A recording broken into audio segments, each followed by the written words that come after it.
आप लोगों के समक्ष ये बहुत शॉर्ट नोटिस पे आप लोगों को बुलाना पड़ा। मैं कुछ बातें रखूंगा, उसके बाद आप स्वतंत्र हैं कि आप जो भी सवाल पूछना चाहें, क्योंकि हमारी प्रेस कॉन्फ्रेंस भाजपा की प्रेस कॉन्फ्रेंस की तरह नहीं होती है जहां एक आलाप होता है, यहां अंतरालाप होगा। तो उस दृष्टिकोण से मैं कहता हूं, अभी बीते एक हफ्ते से आप सब ने देखा होगा साथियों, पूरे देश में और कोई मुद्दा नहीं था।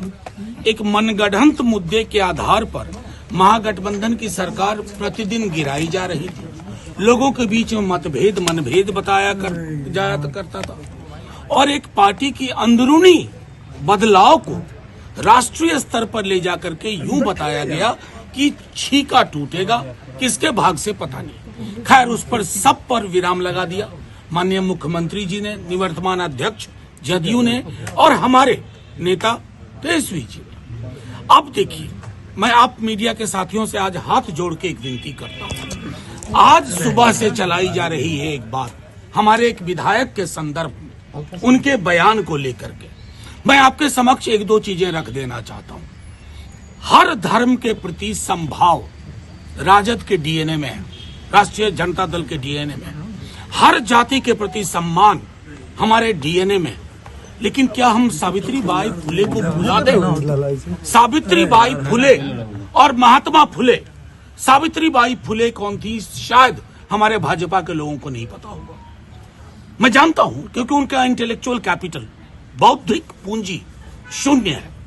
लेकिन सावित्री बाई फुले ने जो मंदिर के संदर्भ में कहा, विद्यालयों के संदर्भ में, शिक्षा के संदर्भ में कहा, आप उस संदर्भ को जब कोई एक विधायक हमारे उद्धृत करते हैं तो एक वंचित समाज की से आने वाली महिला के लिए और उनके विचारों के लिए आप किस प्रकार की टिप्पणी करते हैं? मुझे हैरानी सिर्फ इस बात की है कि एक संदर्भ में चीजें थी, एक वंचित शोषित समाज को जगा रही थी, जिसे आज भी जागने की जरूरत है।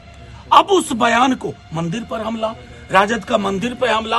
अरे साहब, जितना कभी लालू जी से शास्त्रार्थ कर लीजिएगा, मंदिर और भगवान के बारे में जितनी जानकारी उनको है, हमारे दल के लोगों को है, शायद हमारी जानकारी बनावटी नहीं है। हम धर्म को आस्तीन पे बांध के नहीं चलते हैं, यहां रखते हैं। हमारे राम मर्यादा पुरुषोत्तम बापू के राम है।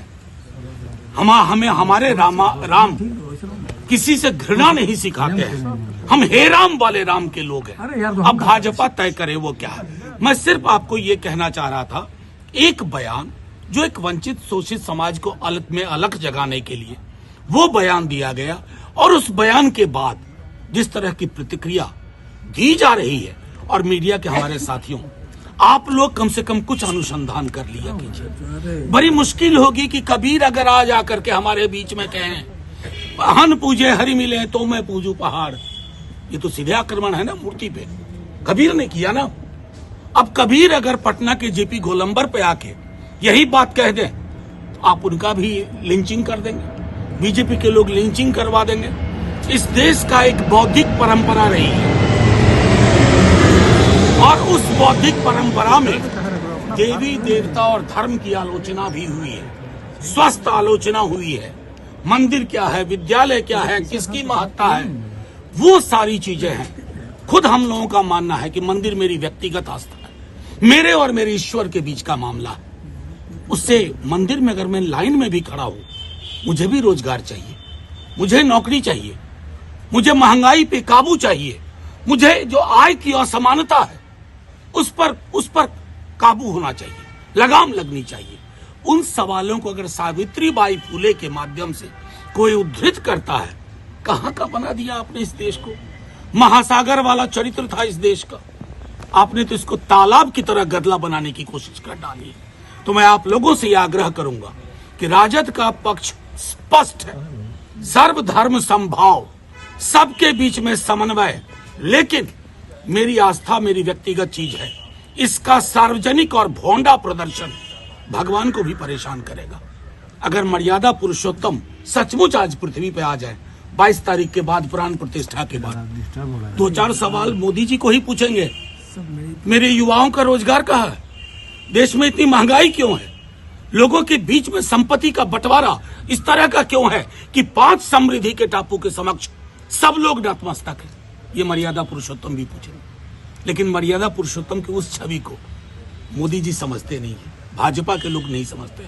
आपसे आग्रह है, आप लोग संदेश को बीजेपी की ओर से उठाने से पूर्व एक बार अपने तय में उसकी व्याख्या कर लें, उसकी परीक्षा कर लें। नहीं तो वंचित शोषित समाज के लोगों ने जो लिखा, रैदास को क्या करेंगे आप, कबीर को क्या करेंगे, सावित्रीबाई फुले का क्या करेंगे, ज्योतिबा फुले का क्या करेंगे, बाबा साहब भीमराव अंबेडकर बोल के गए एनिहिलेशन ऑफ कास्ट, जाति का विनाश, उसका हम क्या करेंगे। और दूसरी छोड़िए, ज्यादा पीछे नहीं ले जाऊंगा, 4 दिन पूर्व असम के सीएम हिमंत बिस्वा शर्मा ने अपने आधिकारिक ट्विटर हैंडल पे लिखा कि शूद्रों का काम है बाकी के वर्णों की सेवा करना।